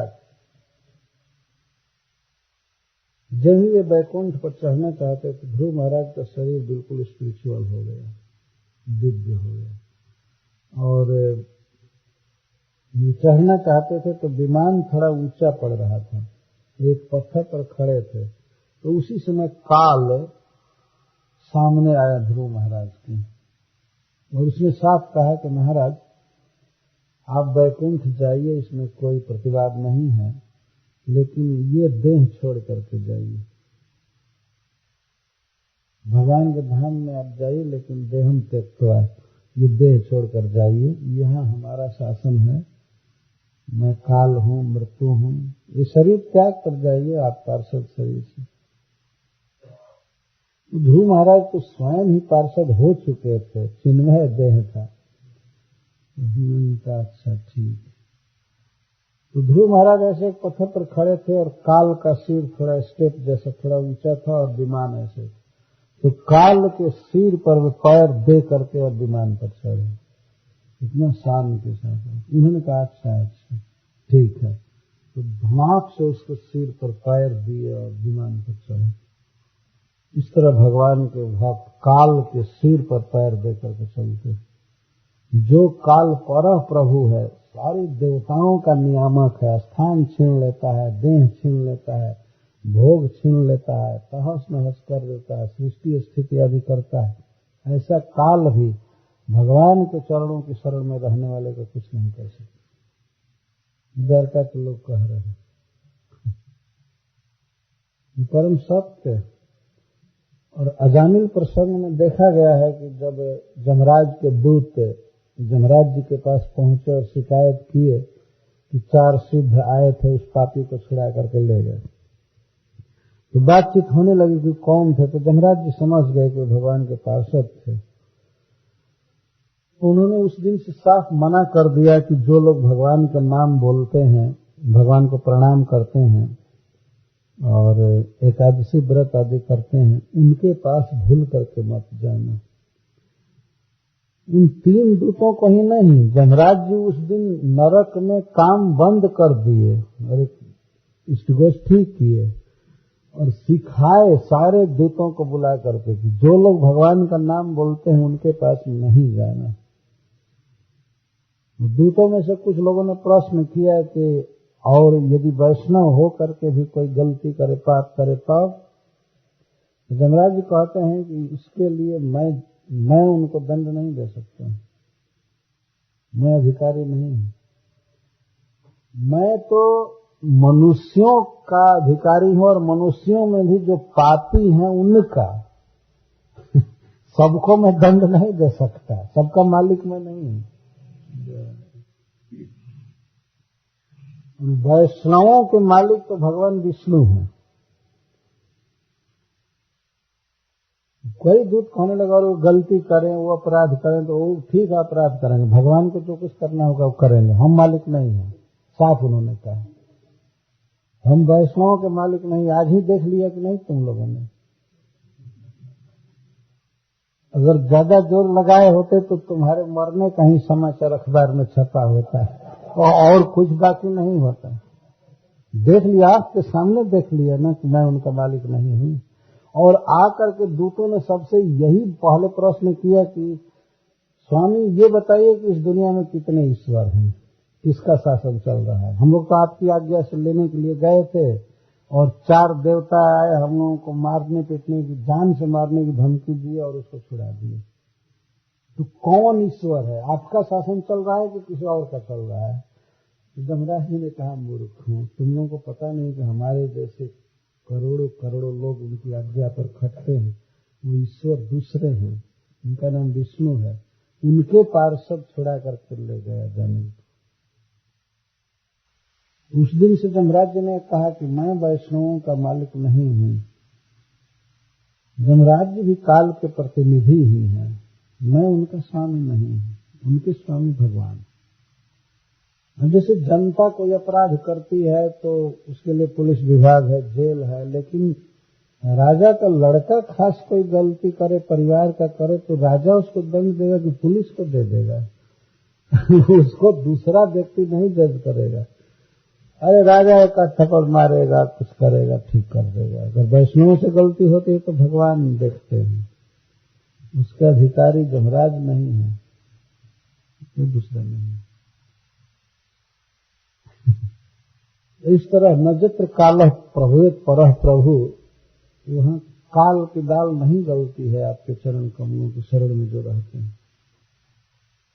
इसलिए हे प्रभु, भवाय नस्तम भव विश्वभावन, त्वमेव माता सुहृत्पतिः पिता, त्वं सद्गुरुर्नः परमं च दैवतम्, यस्यानुवृत्त्या कृतिनो बभूविमाम्। इसलिए हे प्रभु, आप हमारे भाव के लिए होइए। भाव का अर्थ है समृद्धि। हमको हमेशा आप सुख दीजिए। आप जब चले जाते हैं तो हम मरने लगते हैं, तो हमारे भाव के लिए होइए, हमारे समृद्धि के लिए आप होइए। भवाय नस्त्वं भव विश्व भावना, हे विश्व को जन्म देने वाले और विश्व को सुख देने वाले, आप हम लोगों को सुख दीजिए। यहाँ सुख देने का तात्पर्य है कि अपने दर्शन की समृद्धि हम लोगों को दीजिए। आप हम लोगों के आंख के सामने से मत जाइए, नहीं तो हम मर जाएंगे। तो भगवान ने कहा कि अरे आपके परिवार में आपकी माँ है, पिता है, स्वजन है, बंधु हैं, गुरुजन हैं, उनके साथ सुखी रहिए, आप मेरे बिना क्यों इतना तड़पते हैं? तब कहते हैं, त्वमेव माता सुहृत्पतिः पिता, त्वं सद्गुरुर्नः परमं च दैवतम्। त्वम एव, आप ही हमारी माँ है, हमारी माँ कोई दूसरी नहीं है। एवं शब्द लगा करके अन्य के मातृत्व का निराश कर रहे हैं।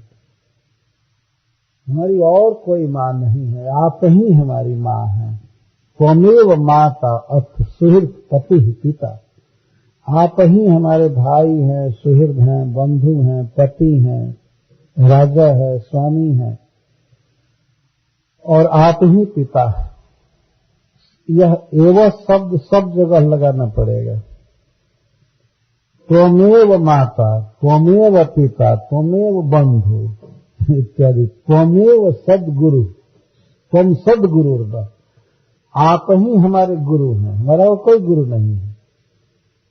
और आप ही हमारे परम इष्ट देव हैं, दूसरा कोई देव नहीं। इसलिए आप हमारे आंखों के सामने से जाइए मत। जितना दिन आप रहते हैं हस्तिनापुर या मथुरा की तरफ, तो हमारा एक एक क्षण कोटि कोटि वर्ष जैसा दिखता है। ये लास्ट श्लोक में कहेंगे लोग। इसलिए आप यहीं रहिए, द्वारका में रहिए। वैसे तो आप विश्व के पालक हैं, जब विश्व के पालक हैं तो द्वारका वासियों के पालक तो आप हैं ही। हम लोगों के साथ तो आपका इमीडिएट संबंध है। हम लोग तो आपके हैं, हम आपके बिना जी नहीं सकते। इस संसार में तो व्यक्ति अपने संबंधियों के साथ बड़े आराम से जी रहा है। कहता है ना कि ईस्ट और the west, home is the best. अपने परिवार में आदमी बहुत सुख मानता है। परिवार में माता पिता होते हैं, बच्चे होते हैं, पत्नी होती है, भाई होते हैं, एक संयुक्त परिवार की बात कर रहे हैं। और वास्तव में लौकिक दृष्टि से यह बहुत सुखमय स्थिति है, परंतु वास्तविक दृष्टि से जिस परिवार में कृष्ण नहीं है वह परिवार सुख में नहीं है, बहुत दुर्दशा है, समझिए। माँ बहुत स्नेह करती है, जन्म देती है, पालन करती है, बच्चों का पोषण करती है, लेकिन भगवान जितना स्नेह करते हैं उस स्नेह के आगे कोई तुलना ही नहीं। श्रीमद् भागवतम में बताया गया है कि यदि माता पिता, सारे माता पिता के स्नेह को, गुरुओं के, देवताओं के स्नेह को एक जगह किया जाए, उनके स्नेह को, तो सारा स्नेह एकत्रित होगा तो एक सीकर जैसा होगा। सीकर का अर्थ है किसी लोटे में, बाल्टी में एक सीक को बोरते हैं और उसको ऐसे फिर छिड़कते हैं तो उससे जो सूक्ष्म बूंदे बनती हैं उसको सीकर कहा गया। तो सारे गुरुओं की, सारे देवताओं की, सारे माता पिता आदि की, बंधुओं का जो स्नेह है, कृपा है, सबको कंबाइन किया जाए तो भगवान के स्नेह सुधा सिंधु के सामने वह एक सीकर के समान होगा। इतना भगवान स्नेह करते हैं, उसकी कोई तुलना नहीं है। ठीक है, स्नेह करते हैं, देखने में लगता है बहुत स्नेह कर रहे हैं, लेकिन भगवान जो स्नेह करते हैं उसके सामने कोई तुलना नहीं। और अनादिकाल से जीवों की सहज ही ऐसी है, करते आ रहे हैं, सृष्टि करते हैं, चलाते हैं, कोई भजन करे या न करे, लेकिन सबको भोजन देना, कपड़ा देना, पृथ्वी देना, सब कर ही रहे। और परमात्मा के रूप में हृदय में स्थित होकर के स्मृति, ज्ञान या विस्मृति, निद्रा आदि देना, ये भगवान का सहज हितैषिता का कार्य। भगवान के इस गुण की चर्चा सत्यव्रत महाराज की है 8वें स्कंध में। सारे देवताओं के, गुरुओं के, माता पिता आदि के स्नेह को इकट्ठा किया जाए तो भगवान के स्नेह समुद्र के सामने वह एक सीकर के समान भी नहीं होगा। ऐसा नहीं कहते हैं कि एक सीकर जैसा हो जाएगा, नहीं, वो भी नहीं होगा।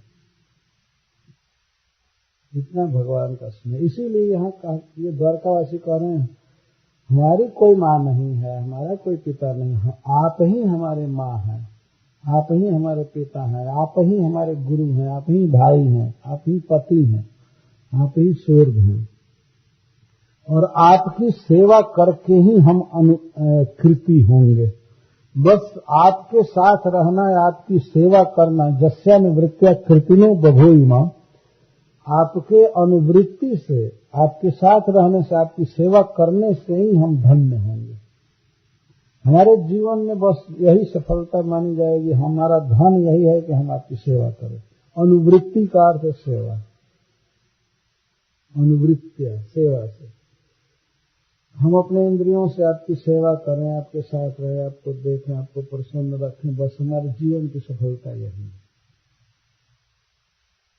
इसका अर्थ यह है कि हम माँ की अनुवृत्ति, पिता की अनुवृत्ति, गुरु की अनुवृत्ति ये सब नहीं चाहते, हम आपकी चाहते हैं। इतना अनन्य प्रेम है इनका भगवान के प्रति। इस संसार में मनुष्य भगवान से बिल्कुल प्रेम नहीं करता है। हम लोग देख रहे हैं कुछ स्वजनों से, परिवार से, देह के संबंधियों से प्रेम करते हैं, लेकिन द्वारका के लोग ऐसे नहीं हैं, ये ब्रज के भी लोग ऐसे नहीं हैं। वो देह से उत्पन्न है तो उससे प्रेम करो, वो कृष्ण से प्रेम करते हैं।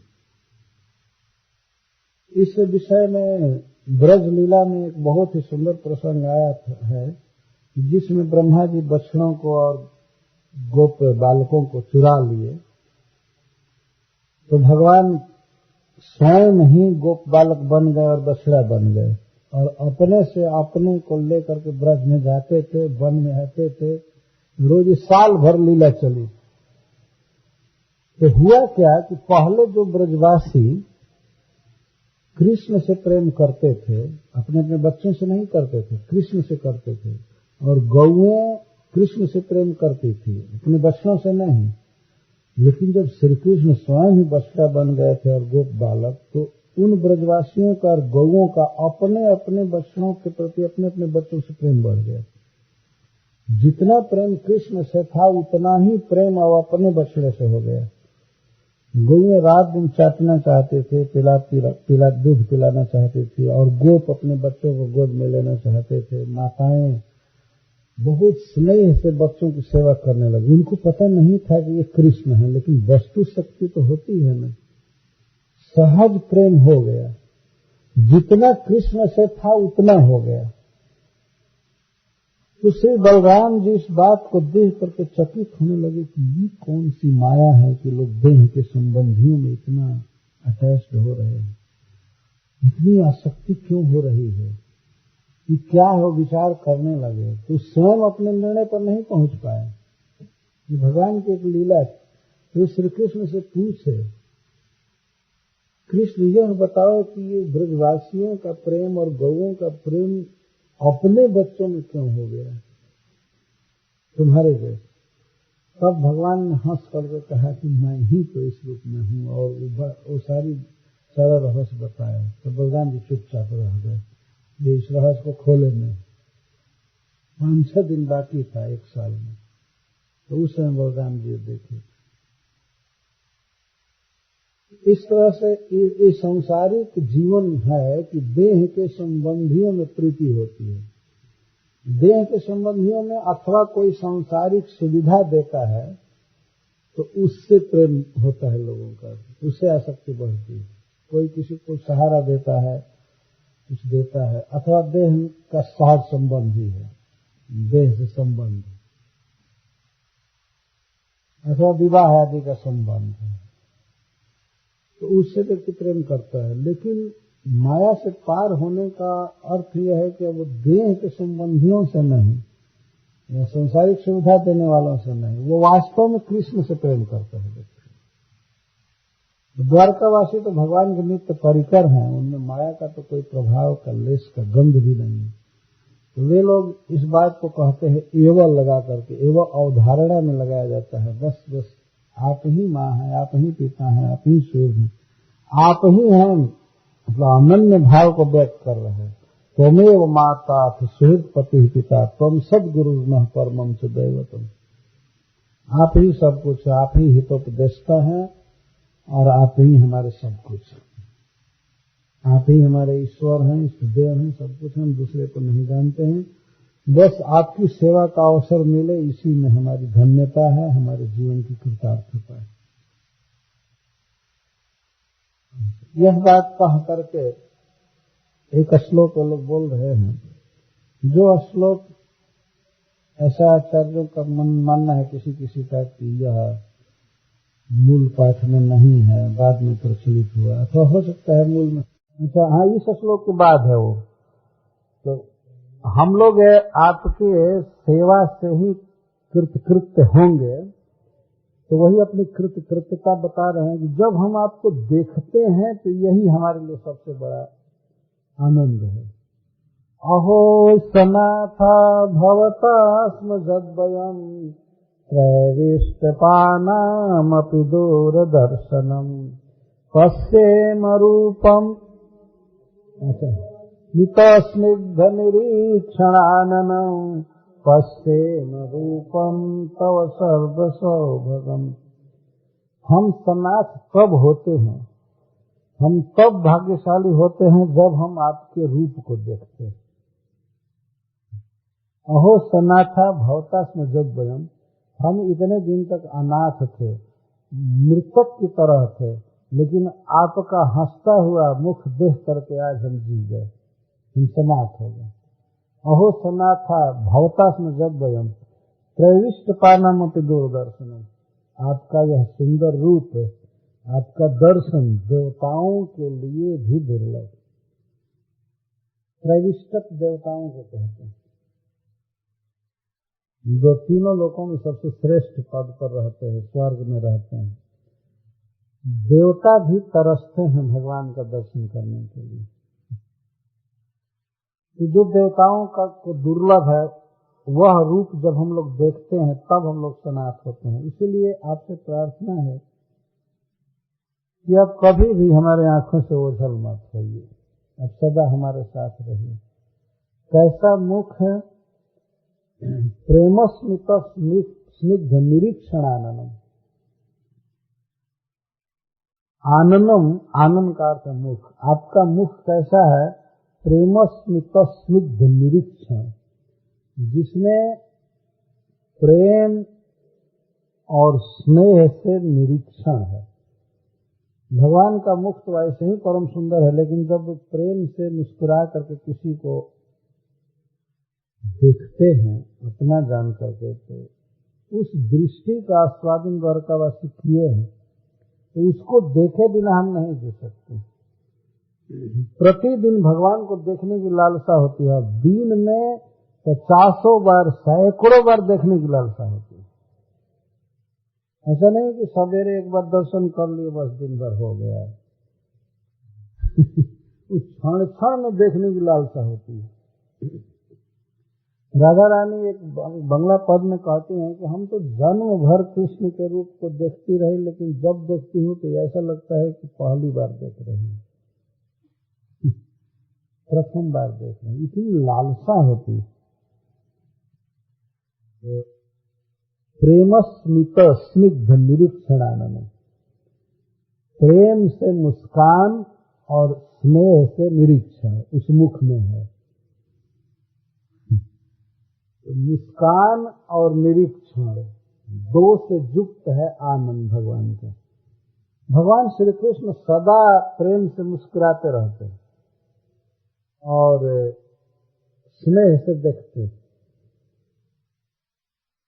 भगवान का चेहरा हमेशा एक समान रहता, हंसते ही। ऐसा नहीं होता है किसी दिन रुक्मिणी जी से झगड़ा हो गया है, वो गंभीर हो गए हैं और ऑफिस में बैठ कर चिंता नहीं, वाइफ से लड़ाई हो गई है या ये बिल चुकाना है, वो देना है, चिंता कर गई है, क्या करें। भगवान ऐसे नहीं है, सदा हंसते रहते हैं, प्रसन्न रहते हैं। उनको न तो किसी चीज की कमी है, न उनका कोई अपमान कर सकता है, न कुछ भी, सब तरह से सुख से परिपूर्ण है।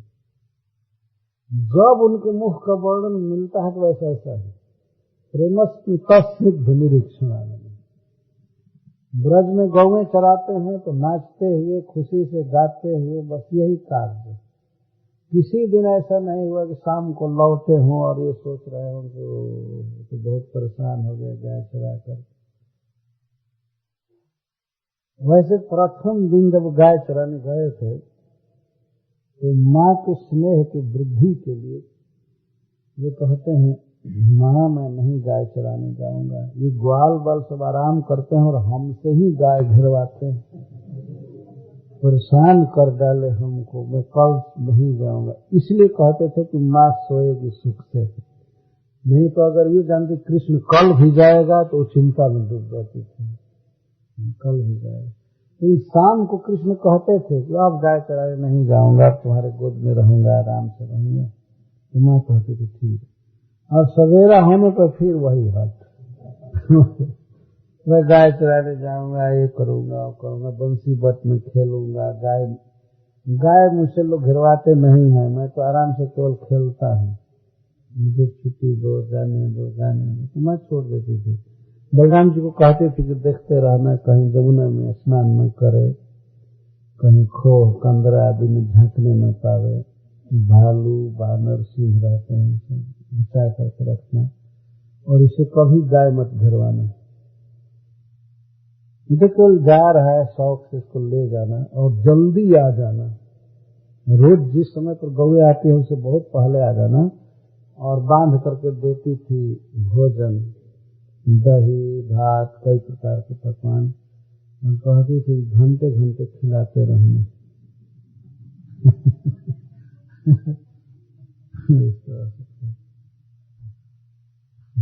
और श्री कृष्ण आते थे, शाम को सोते थे, माँ की गोद में पड़ के कहते थे पैर दर्द कर रहा है, बहुत गाय ढिलवाए कल बिल्कुल नहीं जाऊंगा। रोज कहते थे लेकिन फिर सवेरे चल गए।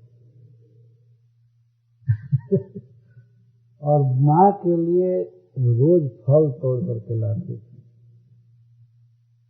वर्णन है कि अपने पीताम्बर के छोर में वृंदावन से फल तोड़ कर ले जाते थे अपने माँ के लिए। ये सीखने लायक बात है। जिन लोगों के माता पिता हैं उनको चाहिए कि कहीं जाएं तो माता पिता के लिए सोचा करें ज्यादा।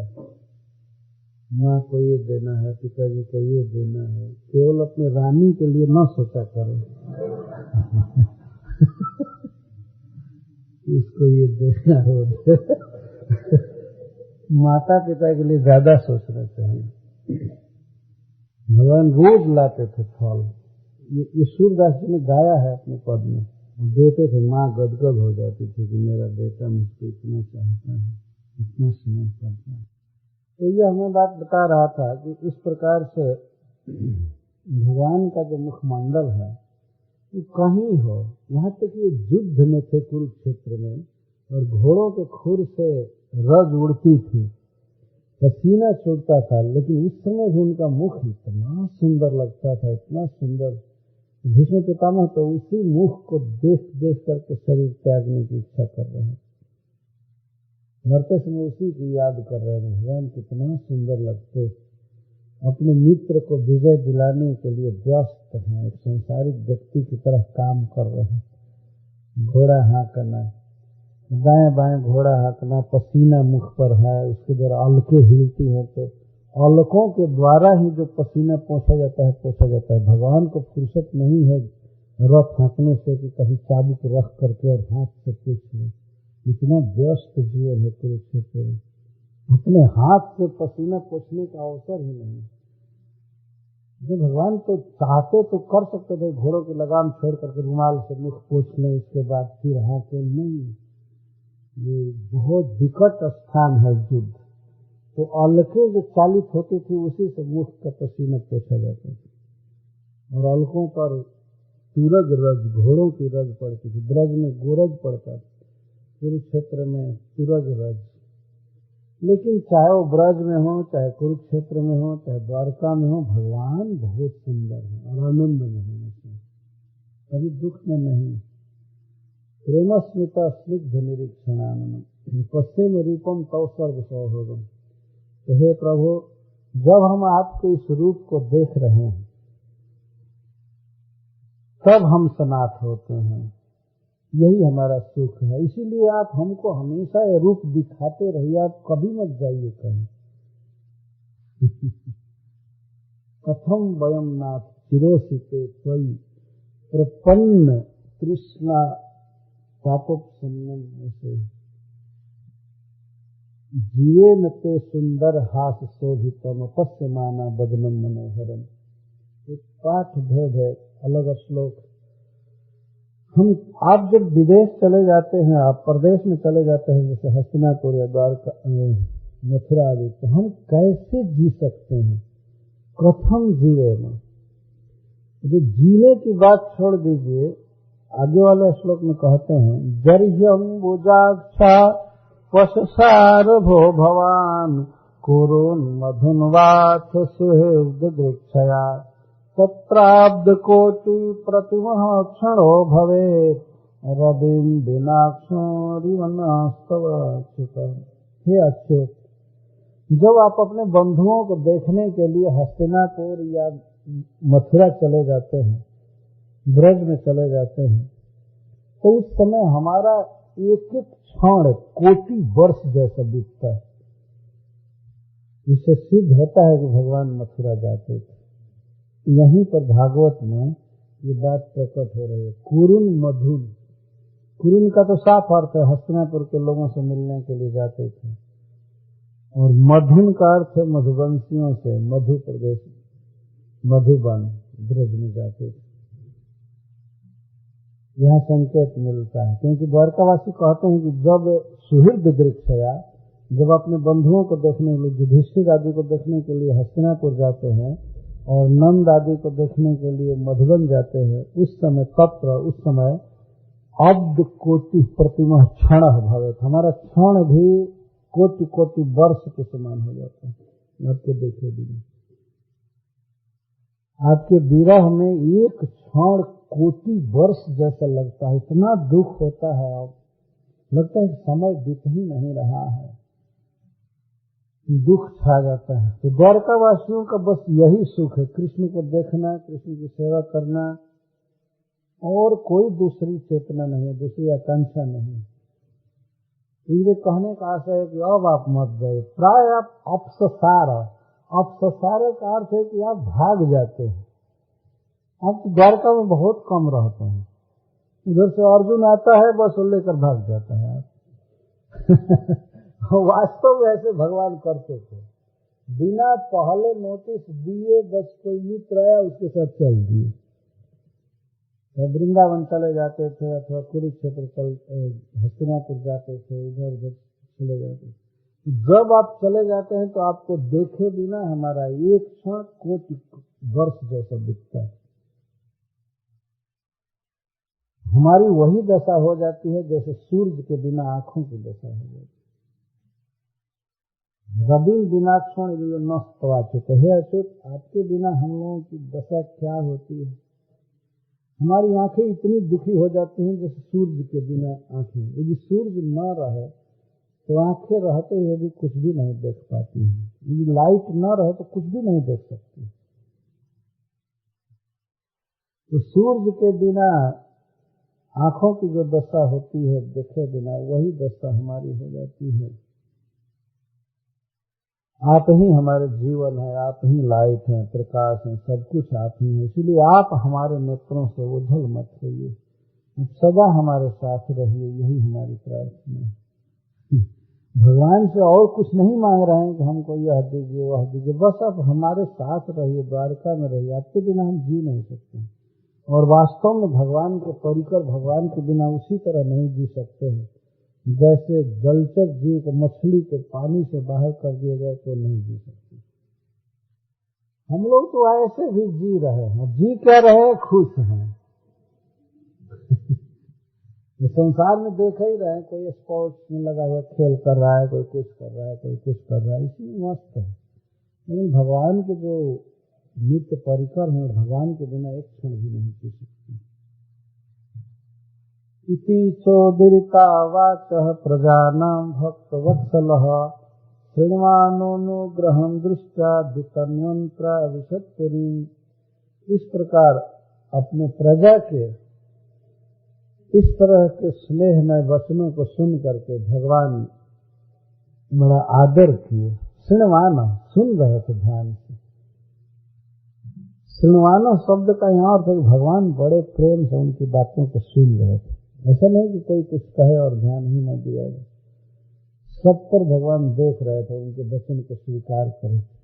कितना भगवान सुशील हैं और प्रेमी हैं। देखिए, हस्तिनापुर की नारियों का अभिनंदन किए, उनकी बात सुने, फिर द्वारका के लोगों का एक एक पर दृष्टि डाल रहे हैं और स्वीकार कर रहे हैं, सुन रहे हैं।